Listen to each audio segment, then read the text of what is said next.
Terima kasih. Hujan ya Pak, barusan Pak. Ada alam hujan.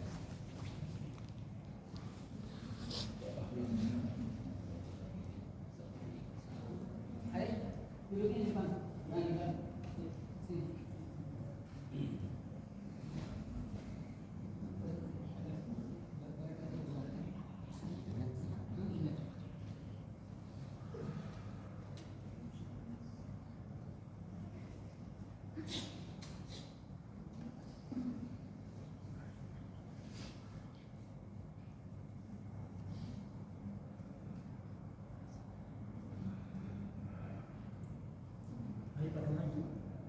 Hayyakum jami'an tahiyatul Islam tahiyatan min indillah tahiyati ahlil jannah rahmatan wa mubarakan fi. Assalamualaikum warahmatullahi wabarakatuh. Waalaikumsalam.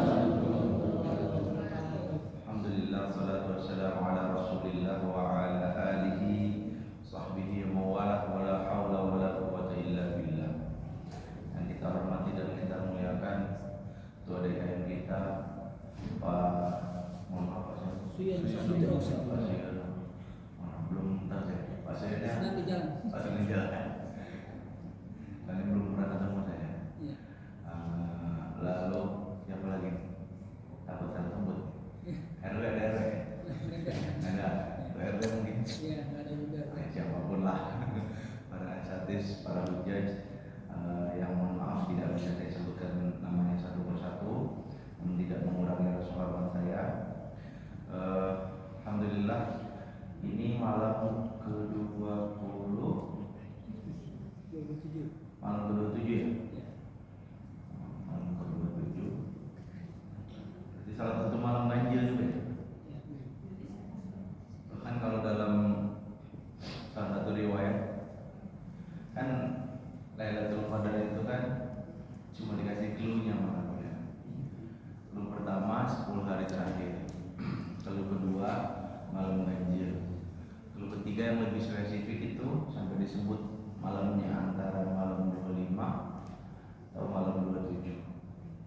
Jadi kemungkinan besar malam Lailatul Qadar itu malam ini. Tapi ajaibnya Indonesia itu adalah setiap malam itu malam ganjil, Pak. Ya, malam ini malam ganjil menurut pemerintah. Malam besok malam ganjil menurut Muhammadiyah. Besok ganjil lagi, besok ganjil lagi. Nggak pernah ada genapnya. Ini malam ganjil semua. Bahagia Indonesia ini. Tergantung ganjilnya versi siapa gitu. Oke, perkenalkan dulu mungkin. Ini pertemuan pertama saya di sini. Nama saya Junaidi Putra. Kalau pakai gelar SPD SAG, SPD-nya bahasa Jepang, SAG-nya ilmu Al-Quran dan tafsir. Kerjaan sehari-hari dosen bahasa Jepang dan guru Al-Quran. Apa lagi? Kenapa kuliahnya 2? Ya alasannya karena beasiswa. Makanya kalau ada yang ngasih saya beasiswa lagi, saya kuliah lagi. Mau jurusan apapun saya ambil, yang penting gratis. Saya kuliah dua kali, dua-duanya gratis, beasiswa full sampai lulus. Alhamdulillah. Tinggal di Bekasi Utara, alhamdulillah sudah menikah, anak 3, laki 1, perempuan 2. Apa lagi kira-kira? Ibu-ibu mancing-mancing. Saya udah enggak apa ya, mancing-mancing ya ibu ini. Emang ibu punya anak perempuan ya? Saya tantangin. Malah buah, istri 1 aja utang di mana-mana. Istri 2, 3, 4 lah, kakek saya katanya. 1 aja nggak habis ya. Emang digigitin kan? Alhamdulillah di pertemuan akhir-akhir ya, udah bentar lagi Ramadan selesai, masih ada orang yang mau menghabiskan waktunya di Masjid Allah Subhanahu wa Ta'ala, baik itu dari golongan orang mudanya maupun golongan orang yang pernah dulu muda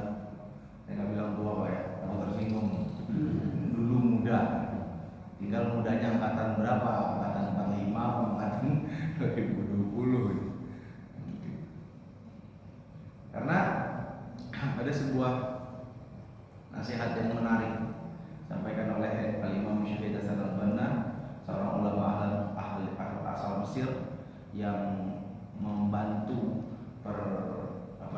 pengakuan Indonesia agar diakui kemerdekaannya oleh dunia. Beliau mengatakan begini: Ayyuhas syabab, innama tanjahul fikratu idza qawiyal iman biha wa tawaffara al-ikhlasu fi sabiliha wasdadatul hamasatu laha wa wujudal istiqdal alladhi yahmilu ala tadhiyati wal amali li tahqiqiha wa takadu takunu hadhihi al-arkan al-arba'ah al-iman wal ikhlas wal hamasatu wal amal min khasa'is syabab wa minhunna kana shababan qadiman aw hadithan fi kulli ummatin imam nahdatiha wa fi kulli nahdatin sirra quwwatika wa fi kulli fikratin hamilu rayatiha innahum fityatun amanu bi rabbihim zidnahum huda. Karena bapak-bapak itu pada nganggu-nganggu yang berarti kok saya terjemahin. Kata beliau, wahai pemuda, sesungguhnya kebangkitan suatu pemikiran hanya akan terjadi jika ada keyakinan yang kuat terhadapnya, jika adanya keikhlasan untuk berjuang di jalannya, jika adanya semangat yang selalu bergelora, jika ada kesediaan untuk beramal dan berkorban untuk mewujudkannya. Dan keempat hal itu, keyakinan, keikhlasan, semangat dan amal, tidak ada kecuali pada diri seorang pemuda. Karena asas dari keikhlasan adalah hati yang bersih, asas dari keimanan adalah jiwa yang jernih, asas dari semangat adalah perasaan yang selalu bergelora, asas dari amal adalah tekad yang kokoh. Dan ini semua tidak ada kecuali pada diri seorang pemuda. Dan pemuda dari zaman dulu sampai zaman sekarang selalu menjadi rahasia di setiap kebangkitannya. Dan pemuda di setiap kebangkitan selalu menjadi kekuatan, kekuatan di balik semua. Dan pemuda dibagi semua negara menjadi pengibar panji-panji kemenangannya. Lalu beliau mengutip ayat innahum fityatun amanu bi rabbihim zidnahum huda, surat Al-Kahfi. Mereka lah orang yang beriman kepada Tuhan mereka, lalu mereka lah pemuda-pemuda yang beriman, beriman kepada Tuhan mereka, wazidnahum huda, dan kami tambahkan kepada mereka petunjuk. Ngomong-ngomong, saya belum dikasih tema. Malam ini kita mau bahas apa? Terserah. Kalau terserah panjang nih, sampai subuh ini. Bapak-bapak dan ibu-ibu mau bahas apa? Jangan terserah. Apa yang bapak ibu pengen tahu? Istiqomah. Istiqomah. Jaga istiqomah. Itu dari awal Ramadan sampai detik ini pernah dibahas belum? Belum. Belum.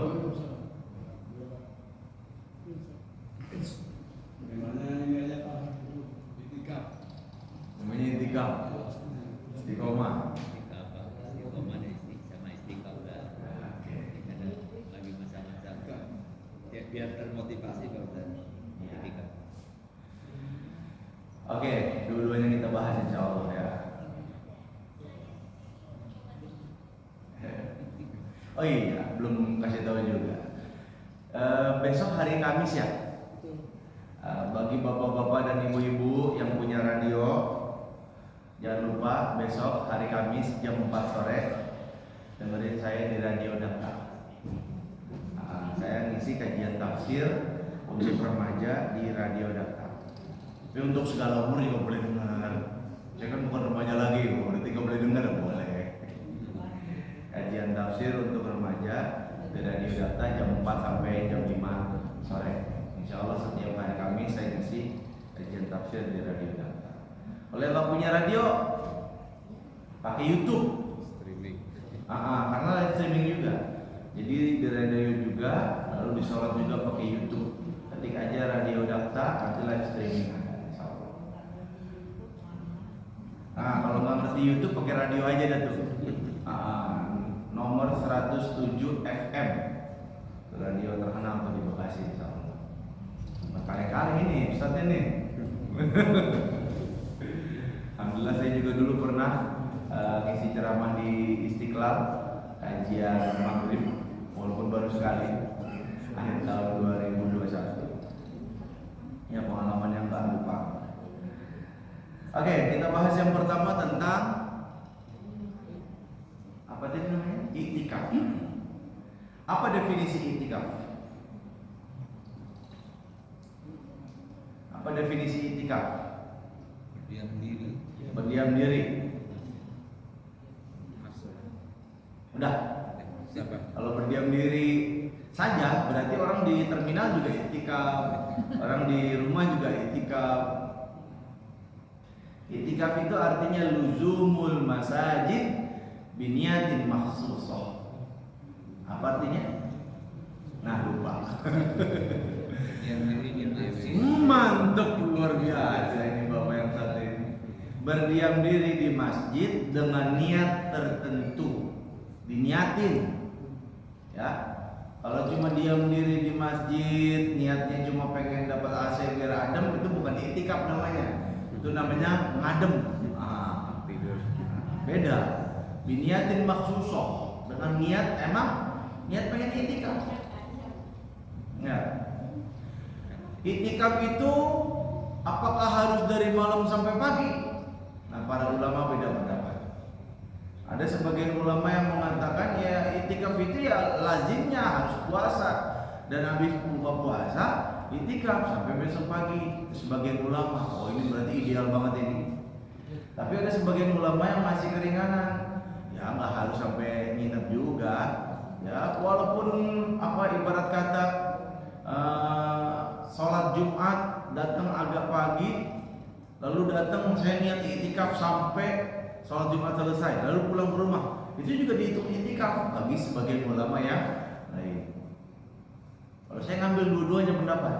Kalau emang bisa sampai pagi, ya sampai pagi. Kalau nggak bisa sama sekali, ya udahlah. Pokoknya ketika udah ada di masjid niat, saya niat iktikaf. Sampai kapan? Sampai sebutuhnya. Kalau udah ada keperluan, ya udah selesai iktikafnya. Lalu apa yang membatalkan iktikaf? Iktikaf itu bisa jadi batal kalau apa? Kalau kentut batal nggak iktikaf? Kalau apa? Merumpi. Itu mah bukan membatalkan iktikaf, merusak pahala iktikafnya. Dia udah di masjid masih ngerumpi baik gitu kayak ada tempat lain. Ngomong-ngomong kita pinjam berapa ini? 15-an. Enggak serius. Nggak sebelah. Saya sih yang pinjam berapa aja, ayo. Iya. Tapi kan bapak-bapak ibu-ibunya kawan-kawan, saya masih muda ya. Bapak ibu juga masih muda ya. Iya, semangat muda ya. Yang membatalkan iktikaf itu adalah ketika kita keluar dari lingkungan masjid tanpa hajat, ya, tanpa hajat yang mendesak. Misalnya bapak keluar dari masjid buat temu istri saya di rumah, batal udah, iktikafnya batal, selesai sampai situ. Kenapa iktikaf itu menjadi amal yang sangat luar biasa agung dalam Islam? Karena ini diantara sunnahnya Nabi Muhammad SAW, bahwa ketika 10 hari terakhir beliau mengajak anak-anak dan istri-istri beliau untuk iktikaf di masjid. Padahal sebagaimana kita ketahui, bahkan sholat fardu pun itu istri beliau nggak pernah diajak ke masjid. Yang mau ke masjid silakan, mau enggak juga enggak. Emang sebaiknya sebaik-baik sholat fardu perempuan adalah di rumah, tapi boleh di masjid. Nah, kalau perempuan tuh boleh dikerjakan di masjid, tapi sebaik-baiknya di rumah. Tapi ajaibnya ketika iktikaf, justru Nabi Muhammad bawa anak dan istrinya untuk ke masjid. Nggak ada tuh pembahasan masalah bikin fitnah atau apa segala macam, enggak. Saking pentingnya iktikaf itu, khususnya di 10 hari terakhir. Orang-orang terdahulu dalam Al-Quran digambarkan diantaranya adalah keluarganya Imran, Ali Imran. Ini keluarga yang berkah.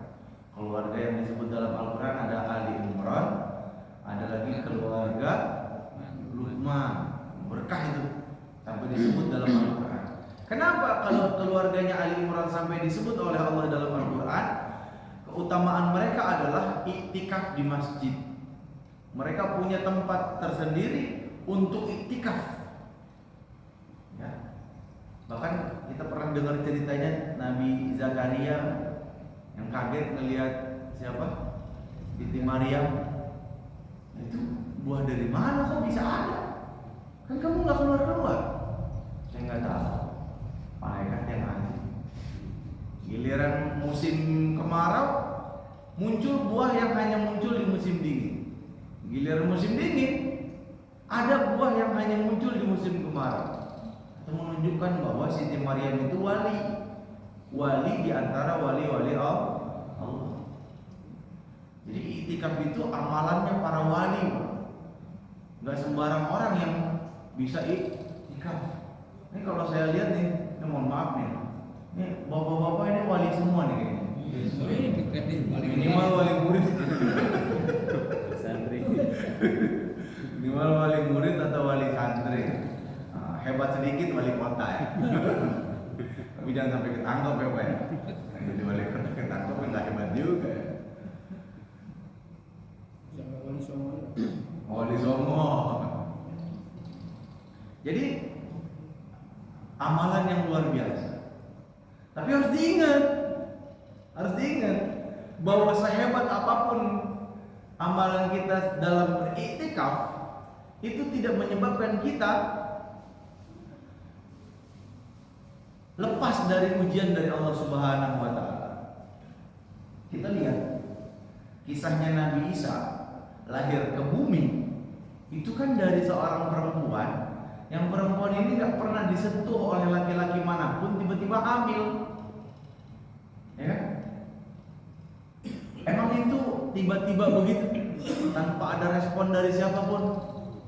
Bukan, ada respon, ada penolakan, ada bully, ada gunjingan. Bahkan kalau kita baca dalam Al-Quran, ucapan ya ukhta Harun, pernah dengar nggak?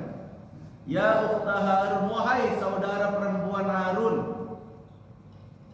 Itu diucapkan dalam rangka mengejek Siti Maryam. Dalam rangka mengejek Siti Maryam. Nah Siti Maryam kan kagak saudaraan sama Nabi Harun. Nabi Harun pada zaman Nabi Musa jauh banget. Nabi Musa terus sampai ke Siti Maryam itu jauh, ratusan tahun, nggak mungkin ketemu. Maksudnya mereka ingin mengejek orang yang sok suci, yang kayak Nabi Harun katanya, kok tiba-tiba lu hamil duluan sih? Gitu. Kalau kata orang zaman sekarang, ngeledeknya begitu. Katanya lu suci, suka itikaf di masjid, kok melenduk juga? Ya. Itu kalau misalnya Siti Maryam ada zaman sekarang tuh, heboh tuh Facebook, WA, Instagram. Iya. Ada yang jorok perutnya, tuh kan. Dengan yang sok suci itu, bunting juga kan. Nah, coba lihat kira-kira lakinya siapa? Begitu tuh. Diomongin satu. Kebayang kayak gimana perasaan orang yang lagi hamil tua, digosipin orang satu kampung, nggak ada yang bantuin dia waktu lahiran. Sampai-sampai dalam Al-Quran Allah abadikan curahan hati seorang Siti Maryam. Apa kata beliau? Iya, zaman dulu nggak ada medsos ya. Tapi itu pun sampai membuat Siti Maryam ngomong begini. Enak banget kalau saya nggak dilahirin ke dunia ini. Saking apa? Saking nggak kuatnya nahan beban hidup itu. Ya Allah, kok saya hidup sih? Saya nggak usah hidup aja lah di dunia ini. Sampai kayak begitu. Kebayang gak sih? Padahal beliau adalah wanita yang sangat luar biasa mulia, sangat bertakwa kepada Allah Subhanahu wa taala. Tidak ada satu hari pun berlalu kecuali dengan ketaatan demi ketaatan. Nggak pernah ada riwayat Siti Maryam itu melakukan kemaksiatan kepada Allah, nggak ada. Orang yang puluhan tahun dalam ketaatan kepada Allah dapat ujian dengan ujian yang masyarakat akan memandangnya dia sebagai wanita yang hina. Dalam kondisi susah payah, hamil 2, dicaci maki satu kota, nggak ada yang bantuin waktu dia lahiran. Allah Subhanahu wa taala mengatakan kepada Siti Maryam yang artinya, guncangkanlah pohon korma itu, maka kau akan mendapatkan kurmanya. Coba pakai logika, masuk akal? Pernah megang pohon korma nggak Pak? Iya. Pernah. Batangnya. Kira-kira sekuat apapun badan Bapak, bisa nggak goncangin pohon korma lalu kormanya jatuh? Tidak. Nggak mungkin. Biar kata badan Bapak segede hulek juga, nggak bakalan bisa pohon korma digoncangin lalu kormanya jatuh. Itu mustahil. Tapi dalam Al-Quran kejadian. Allah nyuruh Siti Maryam yang dalam keadaan hamil tua, lemah, digunjing orang satu kota, disuruh sama Allah goncangin pohon korma itu. Tapi apa kata Siti Maryam? Siti Maryam kagak protes. Ya Allah, yang bener aja orang lagi hamil tua disuruh goncangin pohon korma. Enggak, Siti Maryam gak protes. Siti Maryam tahu bahwa ketika Allah perintahkan sesuatu, maka kewajiban kita hanya taat, bukan protes. Digoncangin sama Siti Maryam, digoncang. Jatuh pohon korma itu. Lalu singkat cerita Siti Maryam akhirnya melahirkan. Lahir Nabi Isa alaihissalam. Muncul masalah baru. Ini bocah bener-bener lahir nih. Terus gimana cara ngejelasin ke orang-orang bahwa saya nggak zina loh? Gimana cara ngejelasin ke orang-orang? Gak bisa. Bapak ya punya anak misalnya, bapak jaga tuh anak, tiba-tiba hamil. Logikanya pasti bapak menyangka dia zina. Normalnya begitu. Dan itu yang dipikirin orang satu kota di zaman Siti Maryam. Bahaya. Akhirnya Siti Maryam nggak ngomong, nggak nanggepin apapun, diomongin apapun diam. Sampai akhirnya Allah berikan kemampuan kepada Nabi Isa untuk bicara. Bayangin, bayi baru masih merah bisa bicara. Itu Nabi Isa itu salah satu di antara 3 bayi yang bisa bicara. Nah, bayi kedua yang bisa bicara itu bayinya waktu Namrud tentu siapa ya? Yang mau membakar orang satu kampung. Lalu ada ibu yang ragu-ragu, kalau saya cemburin diri ke api, bukan saya doang yang mati, anak saya juga mati. Lalu bayi itu mengatakan, wahai ibu, lemparkan saja dirimu ke api, insya Allah aku akan ridho kalau kata begitu. Itu zaman Nabi siapa? Ashabul Ukhdud. Nah, Nabi Isa di antara 3 bayi yang bisa bicara. Nah, ucapan Nabi Isa diabadikan oleh Allah Subhanahu wa taala dalam, kalau nggak salah, awal-awal surat Maryam. Di antaranya Nabi Isa menjelaskan bahwa aku adalah hamba Allah Subhanahu wa taala, aku adalah Rasulullah Subhanahu wa taala, dan aku diperintahkan untuk sholat dan bayar zakat. Aku ada beberapa ayat. Jadi ketika kita menjadi orang yang iktikaf, pada saat yang sama kita menempuh jalan para wali auliyaillah, wali-walinya Allah Subhanahu wa taala, maka pada saat yang sama kita harus siap untuk menghadapi ujian yang selevel itu. Ya. Ujian yang selevel itu. Dan itulah yang diajarkan oleh Allah Subhanahu wa taala dalam ibadah yang namanya iktikaf. Kalau orang sholat, jelas gerakan sholat. Shallu kama ra'aitumuni usolli. Jelas. Takbirnya gimana, gerakan tangannya, Kalau bersedekah taruhnya gimana, kalau i'tidal gimana, sujudnya gimana, jelas. Fikihnya jelas. Sekarang saya mau tanya, kalau i'tikaf gimana gerakannya? Enggak ada. Pokoknya diem aja di masjid. Keluasan yang Allah berikan dalam ibadah bernama i'tikaf ini adalah keluasan yang dimana kita bisa isi dengan semua amal ibadah, apapun itu, yang pasti meningkatkan ketaatan kita, kebersamaan kita dengan Allah Subhanahu wa taala, perenungan kita, tadabbur kita dengan Al-Qur'an, perbaiki hubungan kita dengan Al-Qur'an, perbaiki sholat kita yang kurang, perbaiki zikir kita yang mungkin kurang, dan seterusnya dan seterusnya. Jadi i'tikaf itu ibarat kata, kalau diulang, kepompong. Kita yang dulunya sebelum masuk bulan Ramadan ibarat kata masih jadi ulet, ya, masih jadi ulet yang hina oleh orang dipandangnya, orang geli ngelihatnya.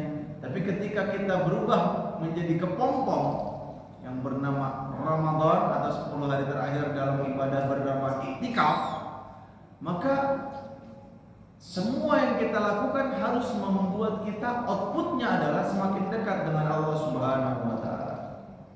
Saya dulu waktu masih muda, setiap i'tikaf itu pasti punya target. Target pribadi maupun target jamaah.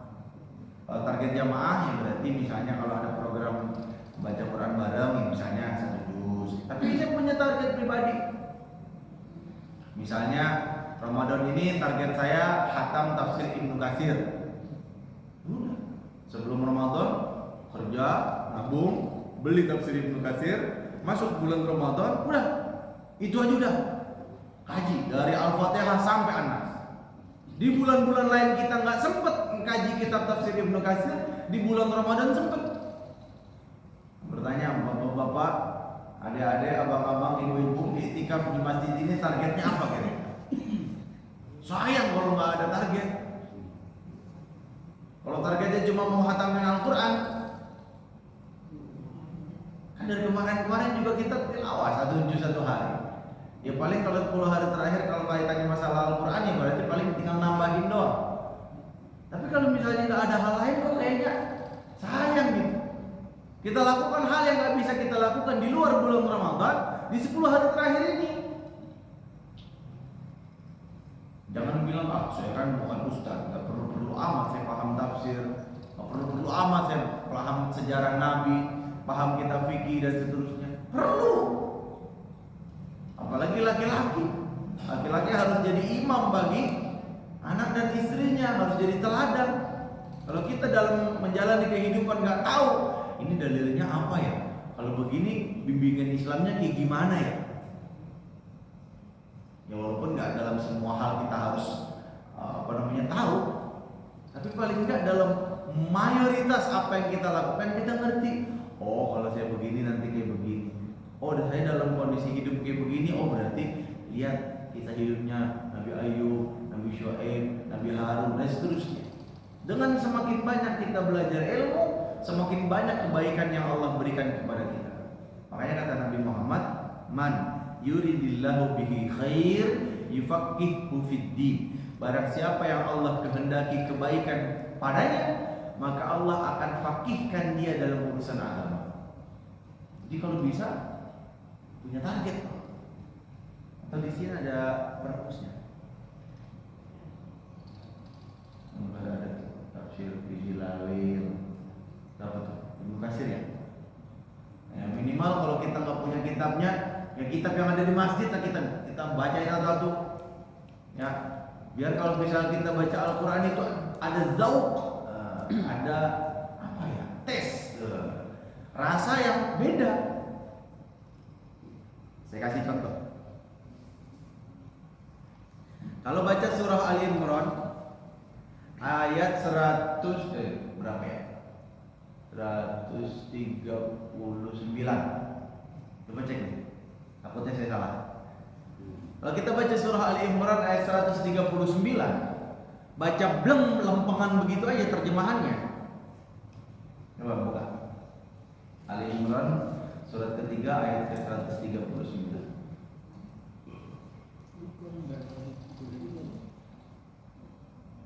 Saya akan buktikan bahwa ketika kita baca Al-Quran, terjemahnya saja, tapi kita baca tafsirnya, itu akan jauh lebih luar biasa bekasnya.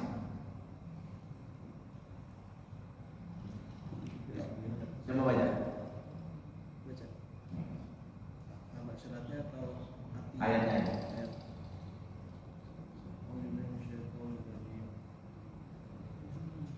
ولا تهنوا ولا تحزنوا وأنتم الأعلون إن كنتم مؤمنين. Coba artinya. Dan janganlah kamu merasa lemah dan jangan pula bersedih hati, sebab kamu paling tinggi derajatnya jika kamu orang yang beriman. Coba rasakan yang ada dalam hati Bapak Ibu ketika mendengar ayat tadi. Jangan merasa lemah, jangan bersedih hati, kamu paling tinggi derajatnya jika kamu orang beriman. Ngerasain dalam hati sampai batas mana? Oke. Sekarang saya jelasin tafsir. Dalam tafsir Ibnu Katsir, tafsir banyaklah, dijelaskan tentang peristiwa yang turun berkaitan dengan ayat ini.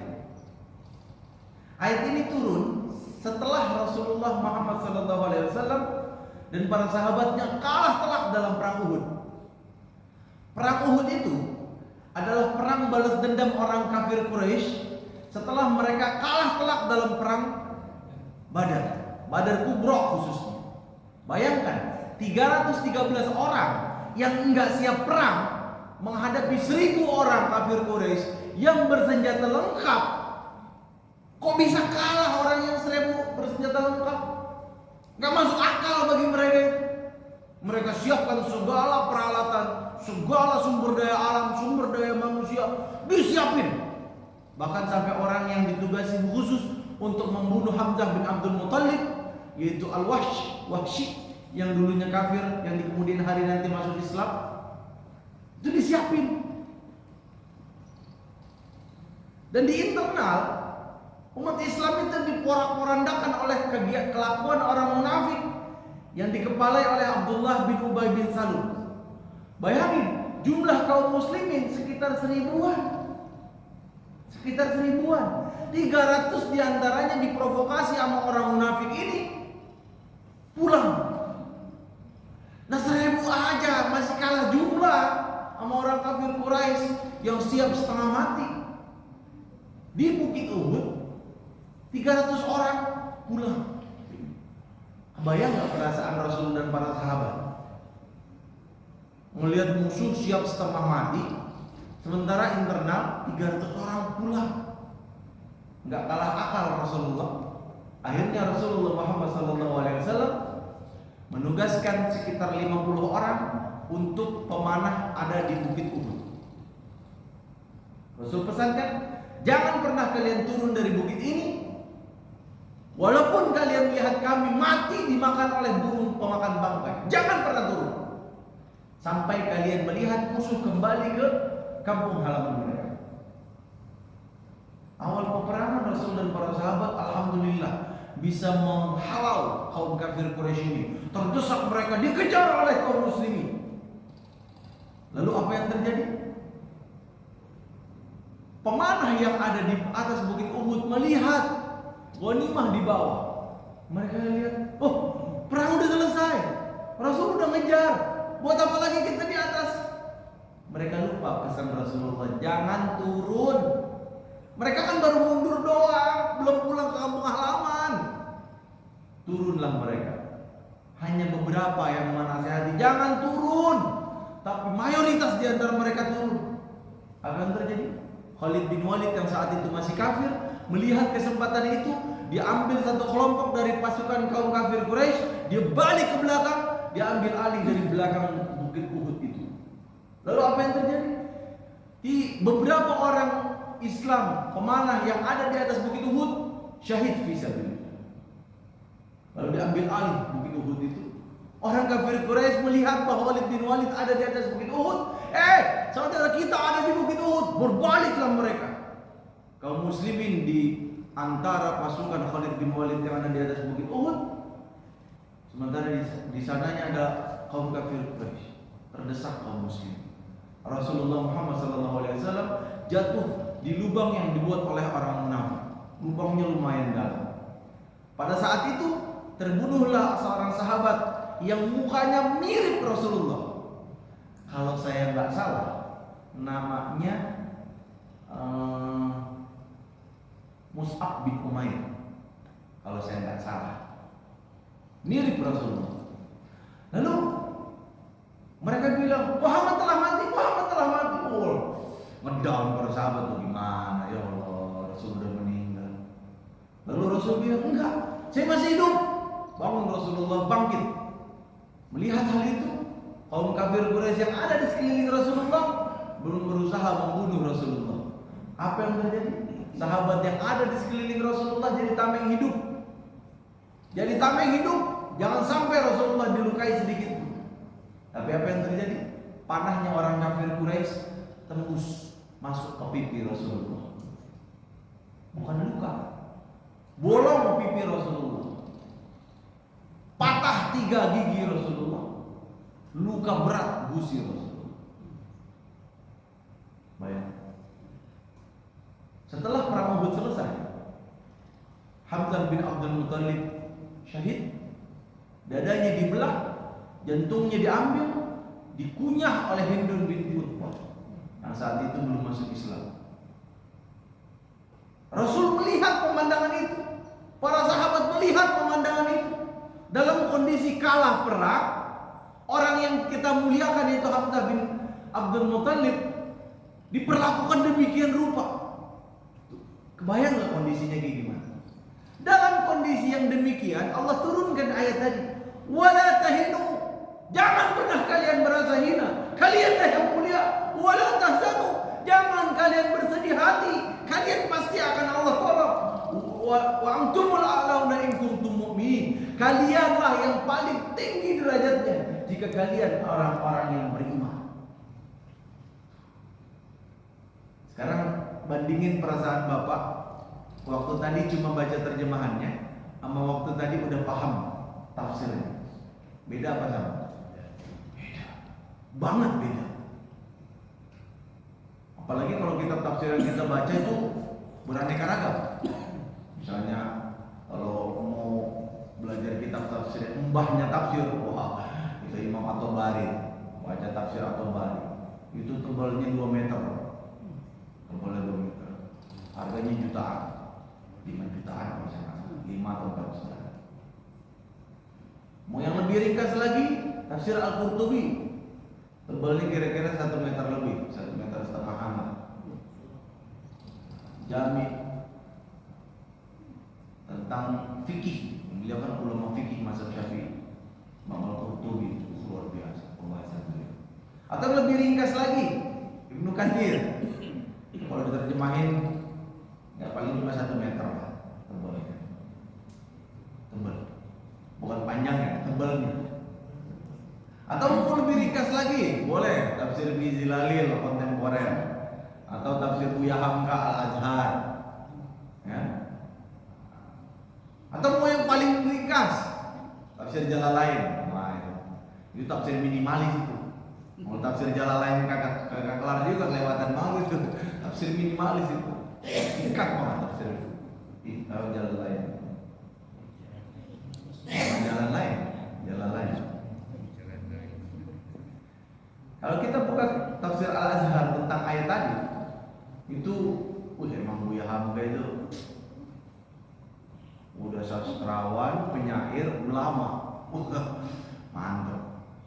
Beliau komentari ayat itu dengan mengatakan begini, seolah-olah Allah ingin mengatakan melalui ayat ini bahwa orang kafir bisa mengambil harta kekayaan kalian, bisa mengambil harta kalian, rumah kalian, semua harta benda kalian.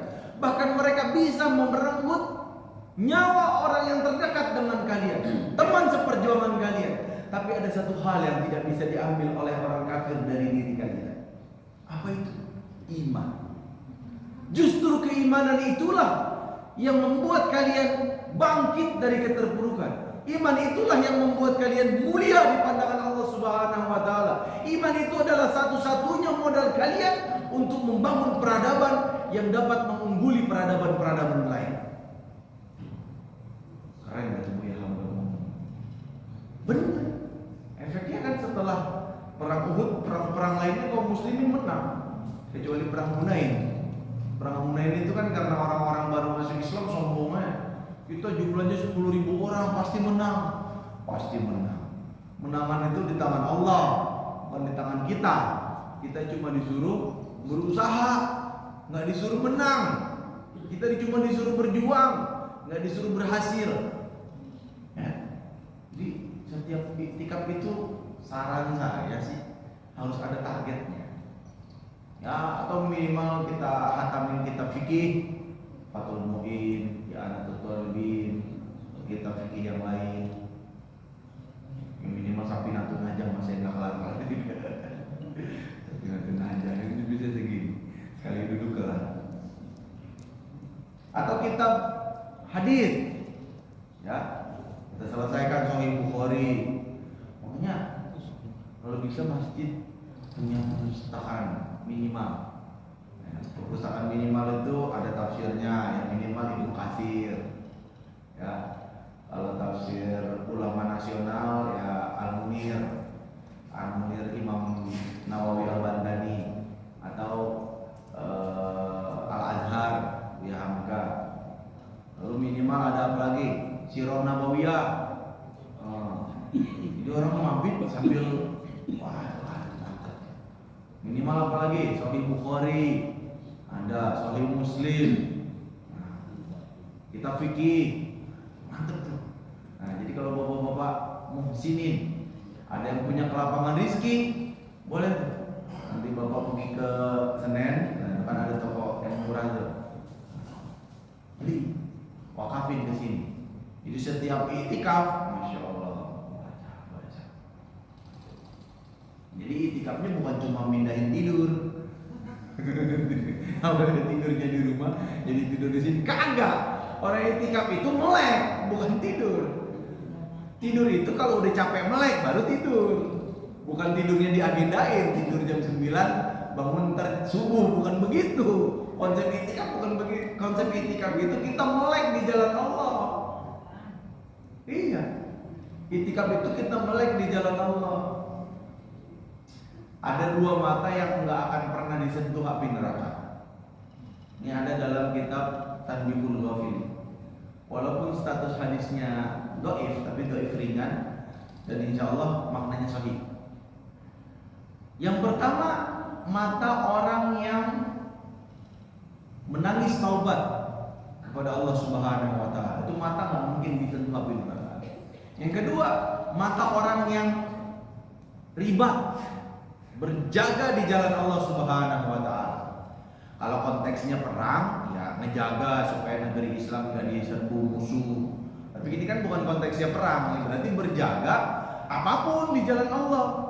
Berjaga buat tilawah, berjaga buat kajian, berjaga buat zikir, berjaga buat banyak sholawat, berjaga buat baca kitab ilmu dan seterusnya. Jadi iktikaf itu berjaga mata kita. Sampai batas kemampuan kita tuh ngantuk banget, baru udah tidur. Jadi bukan tidur yang emang diagendain dari jam 9 sampai tidur sampai subuh, itu namanya mindahin tidur. Kalau konsepnya mindahin tidur, mendingan di rumah aja, sayang di masjid. Isi dengan yang kebaikan-kebaikan, ya. Lalu tentang istiqomah. Sebentar lagi Ramadan selesai. Nanti pasti banyak ustadz ngomong begini, mari kita lanjutkan istiqomahan kita di bulan Ramadan di bulan-bulan lain. Ya begitu ya, pasti banyak begitu. Saya mau tanya, yang dimaksud melanjutkan ibadah di bulan Ramadan di bulan lain itu maksudnya apa? Kalau di bulan Ramadan khatam 1 kali, di bulan lain khatam 1 kali juga gitu? 2 kali? Di bulan Ramadan qiyamul lail setiap malam, di bulan lain qiyamul lail setiap malam juga gitu, biar dibilang istiqomah. Kalau di bulan Ramadan sedekahnya 1 bisa 5 juta, di bulan lain sedekahnya 5 juta juga gitu. Kalau konsep istiqomah yang dimaksud kayak begitu, jangankan jamaahnya, saya jamin ustadz yang ngomong juga gak bakalan bisa. Jamin ya. Jangankan ustadz yang ngomong, Rasulullah Muhammad SAW pun kagak begitu konsep istiqomahnya. Enggak begitu konsep istiqomah begitu. Pernah dengar nggak riwayat Nabi Muhammad itu ketika masuk bulan Ramadan beliau sedekahnya seperti angin berhembus. Artinya apa? Lebih pemurah dibanding bulan yang lain. Artinya pemurahnya Rasulullah puncaknya di bulan Ramadan. Di luar bulan Ramadan dia turun lagi. Nggak sehebat bulan Ramadan. Jadi yang dituntut keistiqomahan dari kita terhadap bulan Ramadan itu bukan keistiqomahan plek di bulan Ramadan itu juga di bulan lain. Enggak gitu. Keistiqomahan yang dituntut oleh Islam itu adalah kita tidak meninggalkan amal itu sama sekali setelah di bulan Ramadan kita udah capek-capek bangun. Itu maksudnya. Dalam Al-Quran ada sebuah perumpamaan. Kata Allah yang artinya, dan janganlah kalian seperti perempuan yang merajut kain lalu menguraikannya kembali. Nah, para ulama ketika membaca ayat ini biasanya dikorelasikan dengan bulan Ramadan. Maksudnya apa? Kita bulan Ramadan udah capek-capek nih berusaha setiap hari sholat berjamaah di masjid, qiyamul lail setiap malam, sedekah semaksimal yang kita mampu, apalagi baca Quran minimal sehari 1 juz, kita zikir semaksimal mungkin, doa yang banyak, istighfar diperbanyak. Di luar bulan Ramadan jangan ditinggalin sama sekali. Jadi nggak pernah sholat jamaah, jadi nggak pernah sedekah, jadi nggak pernah tilawah dan seterusnya. Jangan ditinggalin sama sekali, tetap tilawah. Kalau di bulan Ramadan kita kuat sampai 1 juz, di luar bulan Ramadan ya minimal setengah juz lah. Yang nggak bisa setengah juz sih minimal 2 lembar. Yang penting setiap hari tetap dikerjain, itu maksudnya istiqomah. Di Ramadan kita mantap tuh sedekahnya. Di luar bulan Ramadan ya minimal jangan sampai nggak sama sekali. Di Ramadan setiap hari kita pokoknya setiap tarawih apa sedekah, setiap tarawih sedekah ya minimal di luar bulan Ramadan 2 hari sekali lah minimal.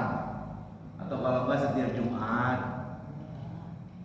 Gitu, jangan ditinggalin sama sekali. Di dalam bulan Ramadan kita sering zikir, doa Allahumma innaka afuwun tuhibbul afwa fa'fu anna. Ulang tuh sayyidul istighfar, Allahumma anta rabbi la ilaha illa anta khalaqtani wa ana abduka wa ana 'abduka, dan seterusnya. Di luar bulan Ramadan jangan sampai hilang juga. Karena Nabi Muhammad SAW kan bersabda yang artinya, aku setiap hari beristighfar, mohon ampun kepada Allah 100 kali. Dalam riwayat yang lain dikatakan 70 kali.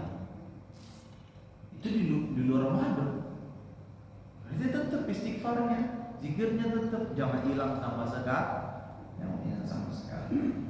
Sebagai penutup, sebelum mungkin ada tanya jawab, ada sebuah renungan bagi kita, khususnya yang udah selesai khatam sampai ayat sampai malam ini. Ngomong-ngomong yang udah selesai khatam 30 juz sampai malam ini, siapa? Udah banyak kan? 2 kali, mungkin ada yang 2 kali ya. Nah, ini saya ingin membacakan hadis ini buat renungan buat kita semua. Kita kan ngerasa kalau udah khatam 1 kali bulan Ramadan kayaknya udah puas kan? Puas. Udah bertakwa dah udah.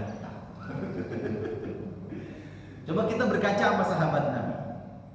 Catat nama ini baik-baik. Namanya Abdullah bin Amr bin As. Saya kalau disebut nama orang ini, ada 2 yang ada dalam pikiran saya. Pertama tilawah, yang kedua puasa. Karena ada 2 riwayat yang unik mengenai sahabat Nabi yang satu ini. Abdullah bin Amr bin As radhiyallahu anhuma. Dianya sahabat Nabi, bapaknya Amr bin As sahabat Nabi juga.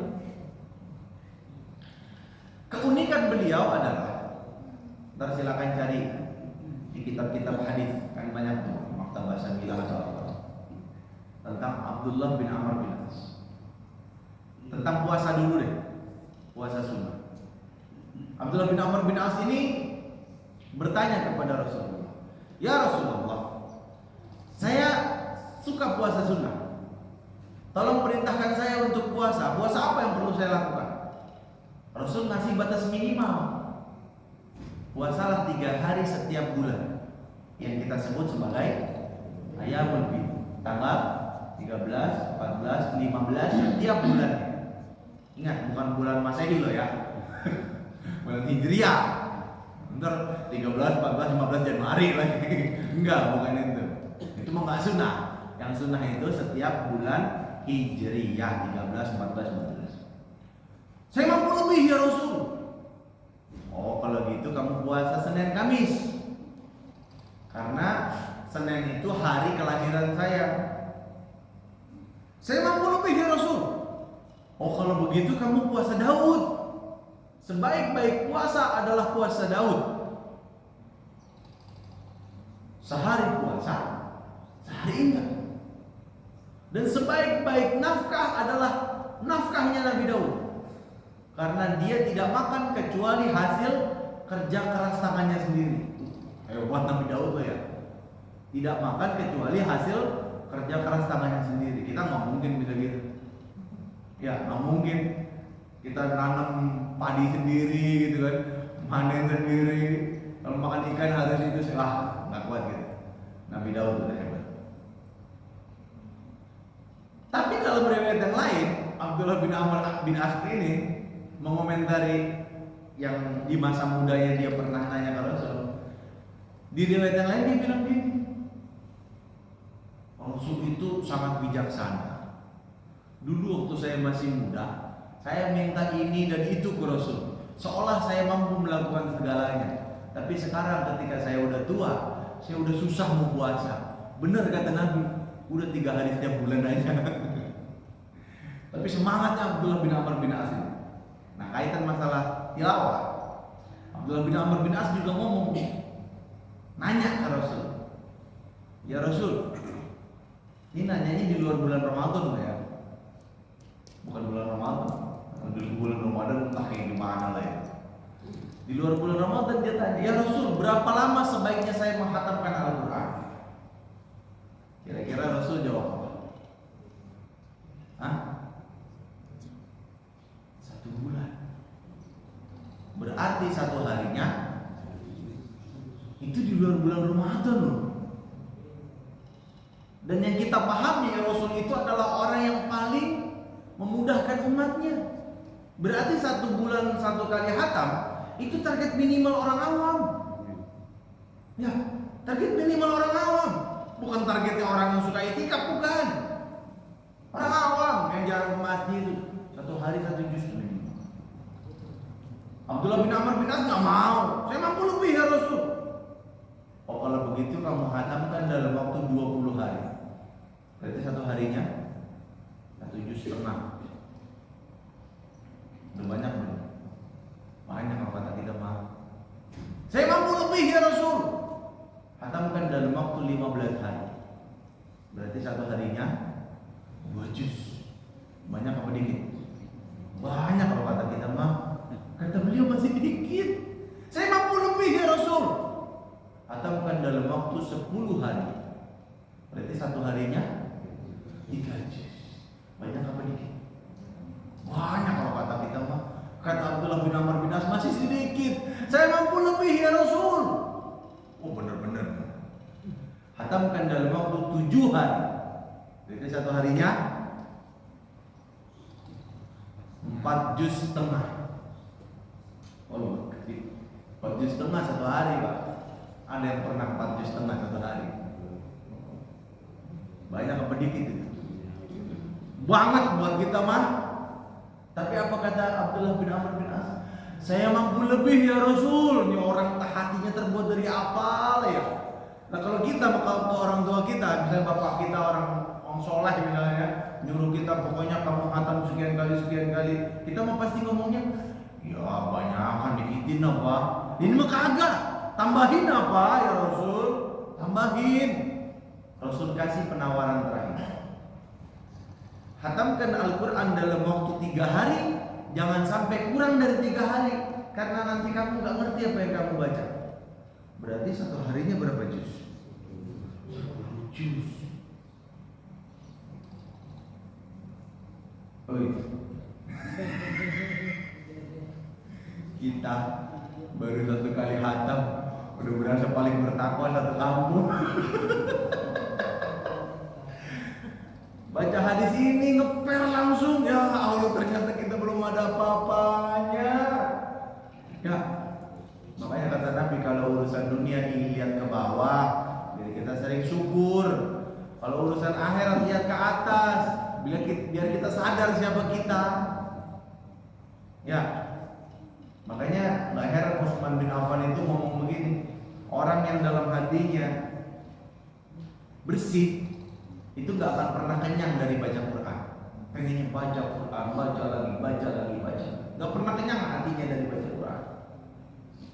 Pantas karena Utsman bin Affan itu ahlul Quran. Kalau kita hatamin Quran sebulan sekali, Utsman bin Affan hatamin Quran 1 kali sholat witir. Hehe, 1 kali sholat witir loh. Ada di daerah Jawa Timur, pesantren. 1 kali sholat taraweh hatam 30 juz 8 jam, dari jam 8 sampai jam 3 pagi. Ada yang mau nyoba kan? Ini Utsman bin Affan 1 kali sholat witir. Nggak usah nanya gimana cara bacanya, qiraah hadar. Bismillahirrahmanirrahim. Alhamdulillahirabbil alamin arrahmanir rahim maliki yaumiddin iyyaka na'budu wa iyyaka nasta'in ihdinas siratal mustaqim siratal ladzina an'amta 'alaihim ghairil maghdubi 'alaihim waladdallin. Namanya qiraah hadar. Tetap dijaga makhrajnya, tetap dijaga matnya, tapi bacanya cepat. Saya dulu punya guru ngaji kayak begitu tuh, kayak Haji Abdul Razak, alhamdulillah masih hidup sampai sekarang di Kalideres. Itu kalau baca Quran, pernah saya iseng, ini guru saya baca Quran cepet banget, bener apa kagak sih? Samping guru saya liatin Quran, dibaca juz berapa? Saya liatin, bener. Kagak ada yang miss, ya emang hafal Quran. Makanya larangan Rasulullah dalam hadis si Abdullah bin Amr bin As tadi, kan Nabi bilang jangan kurang dari 3 hari. Itu nggak mutlak, larangannya tidak bersifat mutlak. Larangan itu hanya berlaku bagi orang yang kalau baca Al-Quran cepet-cepet, nggak ngerti dia ngomong apaan. Buktinya apa? Imam Syafi'i dalam 1 kali Ramadan khatam Al-Quran berapa kali? 60 kali. Habis taraweh 1 kali khatam, habis subuh 1 kali khatam. Enak banget ya ngomongnya. Kita 1 juz habis subuhnya perjuangan setengah mati loh. Orang habis subuh kagak boleh minum. Kalau habis taraweh mah enak, ber 2 juz juga. Minum haus minum. Habis subuh. Oke, mungkin itu yang bisa kita bahas pada kesempatan kali ini. Ya, karena kagak ditentuin temanya, udah on the spot aja lah. Bahas tentang iktikaf dan istiqomah. Mudah-mudahan kita bisa dikasih istiqomah oleh Allah Subhanahu wa taala. Istiqomah dalam arti yang manusiawi ya. Bukan istiqomah jadi malaikat, enggak bakalan bisa gitu. Kalau lebih besok mungkin ada yang mau didiskusikan, silakan.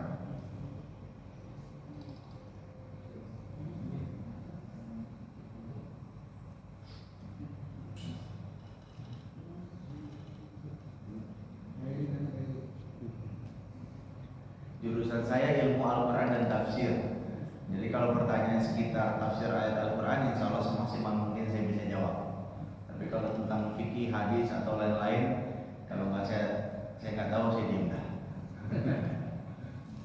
Dokter aja ada spesialisasinya ya. Dokter gigi nggak bisa ngobatin tulang, ya. Ada yang mau ditanyakan? Nggak ada? Ustaz, Ya. saya tanya yang ini Ustaz. Apa? Surat ini yang besar kalau nggak salah. Yang tentang waktan nafsu maqaddam lighad. Ya. Ya ayyuhalladzina amanu taqullaha Ya. wa nafsu maqaddam. Ya. Pertanyaannya? Ya, mau tahu tafsirnya. Ya ayyuhalladzina amanu, wahai orang-orang yang beriman. Abdullah bin Mas'ud, seorang sahabat Nabi, berkata yang artinya, jika kalian menemukan satu ayat dalam Al-Quran diawali dengan ya ayyuhalladzina amanu, maka perhatikanlah pandangan kalian, perhatikanlah telinga kalian, dan fokuskanlah seluruh tubuh kalian, karena apa yang akan Allah katakan setelah ya ayyuhalladzina amanu adalah perintah yang sangat agung atau larangan yang sangat berbahaya.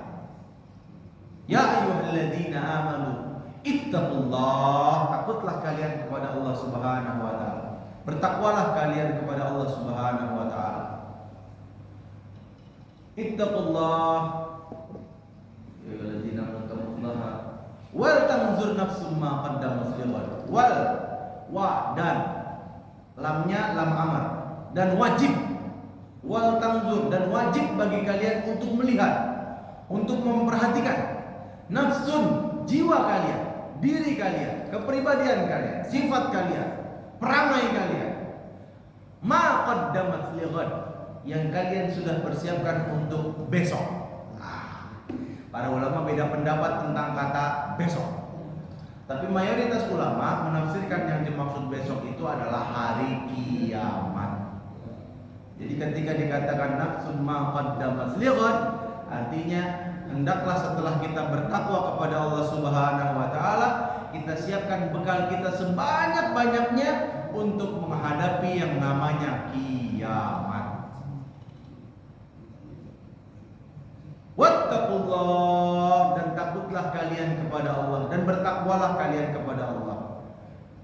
Menarik nih.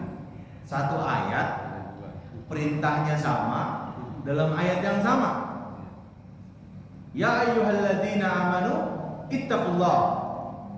Lalu nafsum ma qaddamat lighad wattaqullah. Para ulama terbagi menjadi 3 pendapat tentang ayat ini. Pendapat pertama, ini adalah takkid. Takkid itu penegasan. Karena yang namanya takwa itu harus ditegaskan dan perintahnya harus diulang-ulang. Karena yang namanya orang mempersiapkan tentang hari akhirat itu sering lupa. Orang ketika mempersiapkan tentang akhirat itu sering lupa. Karena setan sering bikin lupa. Kita lagi sholat nih. Bismillah. Allahu Akbar. Sebelum sholat kagak ingat apa-apa. Pas sholat, lah kunci gua iya di bawah bantal. Jendela belum gue tutup, kompor belum matiin. Ada aja keinget tuh. Lupa dari ingat sama Allah. Padahal aqimis sholata li zikri, dirikanlah salat untuk mengingatku. Setan bikin kita lupa sama Allah. Ketika kita berusaha untuk mempersiapkan akhirat kita, nafsu ma qaddamat lighad, maka setan akan berusaha semaksimal mungkin bikin kita lupa sama akhirat kita itu. Kita mau zakat. Pas zakat selesai, bacain niat, didoain, pulang. Tapi lupa sama esensi zakat. Esensi zakat itu adalah agar kita membersihkan harta kita dan tidak lupa membersihkan jiwa kita dari sifat rakus, tamak, dan seterusnya. Akhirnya kita bayar zakat, ya formalitas, menggugurkan kewajiban. Sementara rakus masih tetap, suka makan hak orang tetap, dan seterusnya dan seterusnya. Lupa kita sama yang namanya. Nah, itu pendapat ulama yang pertama, bahwa diulangnya perintah takwa itu untuk penegasan supaya kita nggak lupa. Takwa lo, jalan lagi. Takwa kamu. Nah, gitu. Maksudnya begitu. Yang kedua, takwa yang pertama sama takwa yang kedua itu beda. Takwa yang pertama kaitannya ya ayyuhalladzina amanu. Takwa yang kedua kaitannya wal tanzur summa qaddamat lighad. Beda. Kalau takwa yang pertama kaitannya memperhatikan tentang ketaatan kita kepada Allah, kemaksiatan yang kita sudah jauhi dan seterusnya. Sementara wa tanzur nafsum ma qaddamat lighad. Nah, perintah yang kedua itu kaitannya tentang wa tanzur nafsum ma qaddamat lighad. Dalam kita mempersiapkan akhirat kita itu udah sebaik apa. Hati-hati kita itu, karena ada akhirat ayatnya. Wattaqullaha innallaha khabirum bima ta'malun. Karena Allah Maha bukan khabir itu lebih dari sekedar basir. Khabir itu melihat dengan teliti. Karena Allah Maha teliti dengan apa yang kalian kerjakan. Maka saya lebih cenderung ulama yang kedua yang menafsirkan bahwa wattaqullahnya itu beda. Karena dalam Al-Quran walaupun katanya itu sama, itu diulang oleh Allah Subhanahu wa taala dengan maksud yang beda. Yang sampai detik ini saya belum paham itu kenapa dalam surah Ar-Rahman itu diulang-ulang. Fabi ayyi ala'i rabbikuma tukadziban.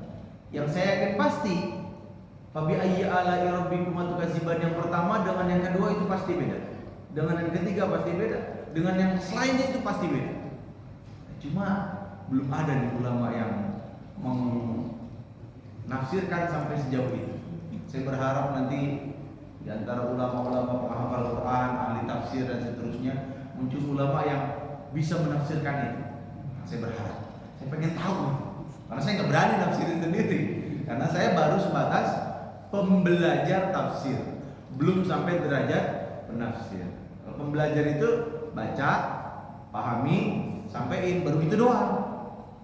Gak berhak saya nafsirin Al-Quran. Karena kata Umar bin Khattab apa? Ayyu sama'in tuzilluni wa ayyu ardin tuqilluni idza qultu ala kitabillahi bil ilm. Langit mana tempat aku bernaung dan bumi mana tempat aku berpijak jika aku bicara tentang ayat Allah tanpa ilmu. Gak berani saya ngomong tentang Al-Quran kalau nggak ada ilmu. Saya hanya berani menukil. Oh, ini penafsirannya ini karena dalam kitab tafsir ini begini. Baru begitu doang saya bisanya. Nah, baru begitu doang. Karena belum berhak menafsirin sendiri, itu belum berhak. Nah, jadi takwa yang pertama sama takwa yang kedua itu beda. Kalau takwa yang pertama itu kaitannya dengan kita memperhatikan semua kewajiban, larangan harus diperhatikan. Kalau takwa yang kedua, kita harus detail dalam mempersiapkan masa depan kita untuk akhirat. Misalnya kita punya harta berapa yang buat akhirat, berapa buat nafkahin keluarga, berapa buat kebutuhan sehari-hari, berapa. Misalnya waktu kita 24 jam, yang buat kerja berapa, buat istirahat berapa, buat keluarga berapa, buat nambah ilmu berapa, buat nambah hafalan berapa. Itu namanya wattaqullah innallaha khabirum bima ta'malun. Kalau kita udah hati-hati dalam menggunakan harta, menggunakan waktu, menggunakan segala macamnya, maka kita nggak takut lagi ketika Allah mengatakan innallaha khabirum bima ta'malun. Nggak takut karena kita udah teliti tuh mempersiapkan akhirat kita. Tapi kalau kita mempersiapkan akhirat cuma ala kadarnya, takut kita. Kalau ditanya tuh kamu begitu, kenapa kamu begitu, dan seterusnya. Ya, nah, ada yang satu lagi tuh penafsiran ulama yang ketiga, cuma saya lupa. Saya mohon maaf. Nah, innallaha khabirum bima ta'malun. Allah Maha teliti atas apa yang kalian lakukan. Surah Al-Asr ayat ke-18. Kalau alam bisawab, oke, nggak ada lagi? Oh, ada lagi. Oh, udah cukup. Baik. Terima kasih, itu aja yang bisa saya sampaikan. Terima kasih. Kita tutup alhamdulillah. Alhamdulillah alamin. Subhanakallahumma bihamdika asyhadu an la ilaha illa anta astaghfiruka wa atubu ilaik. Maaf kalau ada kesalahan kata. Assalamualaikum warahmatullahi wabarakatuh.